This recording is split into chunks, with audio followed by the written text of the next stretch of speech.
Kim Jagtiani. Welcome back to Daily Planet Goes to India.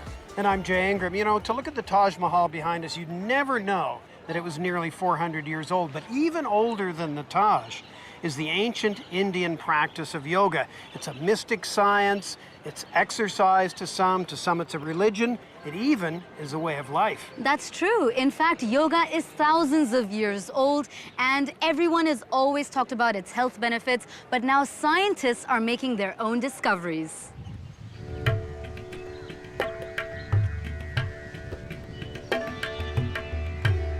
It's early morning at the SVYASA Institute. And this group is performing a set of moves recognized the world over. They're practicing under the imposing figure of Swami Vivekananda, the man who introduced yoga to the West in the late 1800s. Yoga is synonymous with a state called samatvam. That's a Sanskrit word for equilibrium or harmony.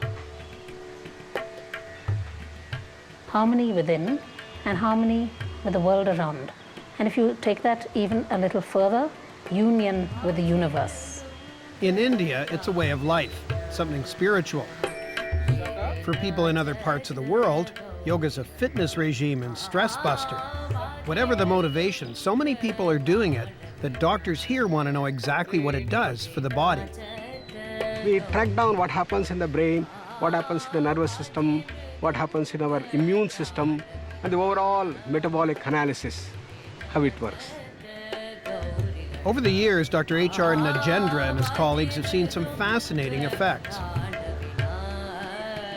In one study, they gave asthma sufferers a strict regimen of pranayama, or voluntarily regulated breathing, along with simple postures and meditation.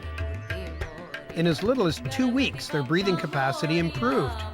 And what's more, if they stuck with it long term, there were surprising results. 4.5 years of follow-up showed that there was a reduction of 80% medication in the yoga group, while there was an increase of 30% in the medication in the control group. Yoga relaxes muscles and calms the nervous system, allowing the body's organs to function more effectively. It also reduces stress of all kinds. That's because we always respond the same way, no matter what the trauma. The heart rate goes up, the blood sugar level increases, the blood pressure goes up, and these are not good effects. Over time, yoga practitioners can learn to regulate their heart rate. These researchers found that when people had a light meter to guide them, they could modify their breathing enough to reduce their pulse rate by as many as 23 beats a minute after only a month of training. Even without the visual aid, people could drop it by 8 beats a minute. Yoga doesn't just help to manage stress, it can improve concentration, even through individual postures. In another study, 40 people performed the headstand with varying degrees of skill. Some got up in 1 step, others in 2. As they began, a specific part of the nervous system was engaged. There is a sort of overdrive in the system, which is normally active when a person is faced with a stressor and has to cope by either fight or flight. The headstand helps to overcome that by increasing circulation to the brain and steadying the pulse. And although it can lead to sweaty palms, these are all signs of an increased alertness and improved concentration. But then yoga is supposed to focus the mind. That's why people meditate, sitting still or lying flat. But many are restless and some fall asleep. So Dr. Nagendra is currently evaluating a modern-day solution based on an ancient yoga text. It says, when the mind is going towards drowsiness, sleepiness, awaken it. When the mind becomes distracted, calm down the mind. Try to stay relaxed. Based on this, Dr. Nagendra designed something called cyclic meditation. It's a half-an-hour program, normally given, and gives very intense relaxation. Almost 3 times more rest than 6 hours of good sleep. Keep your eyes closed. Cyclic meditation combines periods of relaxation with simple yoga postures. People consumed 15% less oxygen when they followed this routine rather than just lying flat. That means they were more rested. And brainwave activity of people performing simple tasks after cyclic meditation showed improved concentration. So it obviously shows that there are subsystems in the brain which can allow us to be attentive without being stressed. And this needs further work to understand which those subsystems are. After hundreds of studies, these researchers are now designing yoga programs for schools and businesses like watch factories. Yoga also improves dexterity, that is the ability to do very skilled tasks with the fine muscles of the fingers.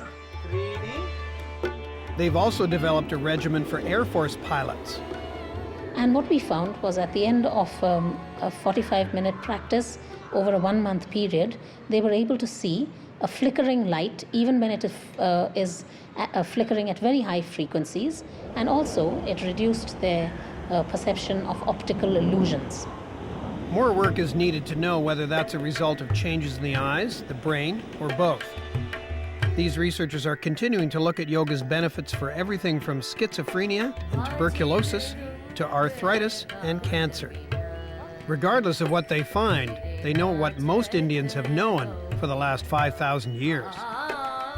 Yoga is a practice which can easily be incorporated into anyone's everyday routine. Yoga postures, there's the regulated breathing, there's meditation. Any one of these or all of them collectively can produce benefits which can be seen in as short a time as 10 days, depending upon the type of benefits you're looking at. Later on in the program, we'll look at how a piece of India's train history is once again hitting the rails. Coming up next, India's space program jumps onto the world stage.